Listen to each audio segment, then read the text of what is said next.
Assalamualaikum warahmatullahi wabarakatuh. Perkenalkan, nama saya Heisma Arya Demokrawati. Saya biasa dipanggil Bu Isma. Di sini saya selaku guru mata pelajaran Bahasa Indonesia.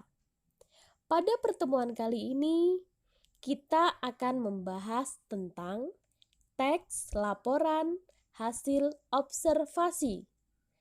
Tema yang akan kita ambil adalah tentang kaidah bahasa teks laporan hasil observasi. Yang pertama, tentang hakikat teks laporan hasil observasi. 1. Teks laporan hasil pengamatan yaitu karangan yang memaparkan suatu fenomena atau kejadian berdasarkan hasil pengamatan. 2.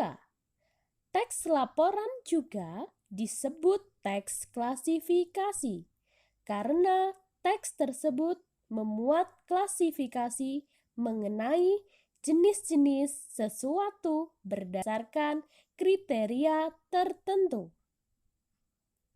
Yang kedua, ciri kaidah kebahasaan. 1. Teks laporan sering dimulai dengan kalimat definisi tentang penggolongan atau klasifikasi. Contoh, mamalia adalah binatang yang menyusui. Kucing besar itu adalah hewan pemangsa dan pemakan daging. 2. Dalam laporan observasi, sering digunakan kelompok nomina atau kata benda dengan penjenis dan kelompok nomina dengan pendeskripsi. Contoh, kelompok nomina dengan penjenis tidak bisa disisipi oleh kata apapun. Kedua kata itu harus saling berdekatan. Kelompok nomina dengan pendeskripsi dapat disisipi, misalnya dengan kata penyangat seperti sangat atau terlalu, dan kata pewatas seperti kata yang. Ketiga, harus mengandung fakta. Keempat, bersifat objektif. Kelima, harus ditulis sempurna dan lengkap. Keenam, tidak memasukkan hal-hal yang menyimpang, mengandung prasangka atau pemihakan. Ketujuh, disajikan secara menarik, baik dalam hal tata bahasa yang jelas, isinya berbobot, maupun susunan yang logis. 8. Dalam laporan observasi, sering ditemukan penggunaan antonim dan sinonim. Sinonim adalah persamaan kata. Contoh, kata berikut bersinonim dengan kata mengelompokkan. 1. Mengklasifikasikan, memisahkan, memilah, dan menggolongkan. Antonim adalah pertentangan makna kata. Contoh, persamaan lawan kata perbedaan. 9. Dalam laporan observasi sering ditemukan penggunaan kalimat simpleks dan kalimat kompleks. A.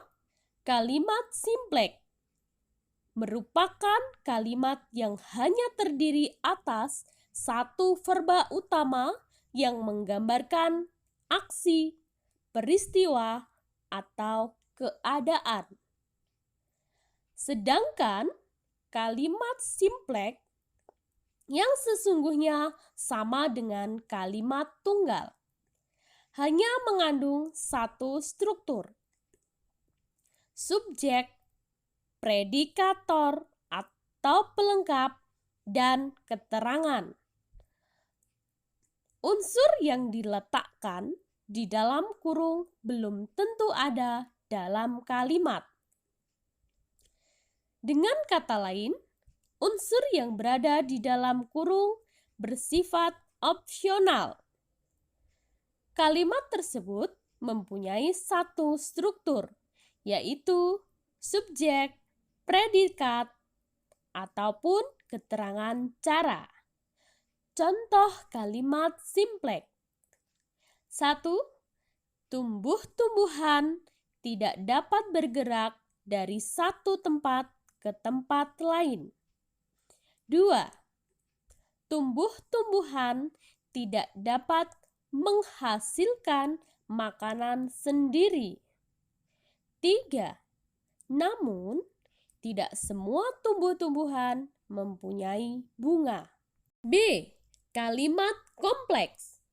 Kalimat kompleks merupakan kalimat yang terdiri atas lebih dari satu aksi, peristiwa, atau keadaan, sehingga mempunyai lebih dari satu verba utama dalam lebih dari satu struktur. Struktur yang satu dan struktur yang lain biasanya dihubungkan oleh konjungsi, tetapi sering pula hubungan itu hanya ditunjukkan oleh tanda koma atau titik koma, bahkan tidak ditunjukkan oleh tanda baca apapun. Kalimat kompleks dibagi menjadi dua jenis, yaitu kalimat kompleks parataktik dan kalimat kompleks hipotaktik. Contoh kalimat kompleks parataktik. Benda di dunia dapat dikelompokkan atas persamaan dan perbedaannya. Contoh kalimat kompleks hipotaktik. Semua benda di dunia ini dapat diklasifikasikan menjadi dua kelompok, yaitu benda hidup dan benda mati. Terima kasih. Sampai jumpa di materi selanjutnya. Wassalamualaikum warahmatullahi wabarakatuh.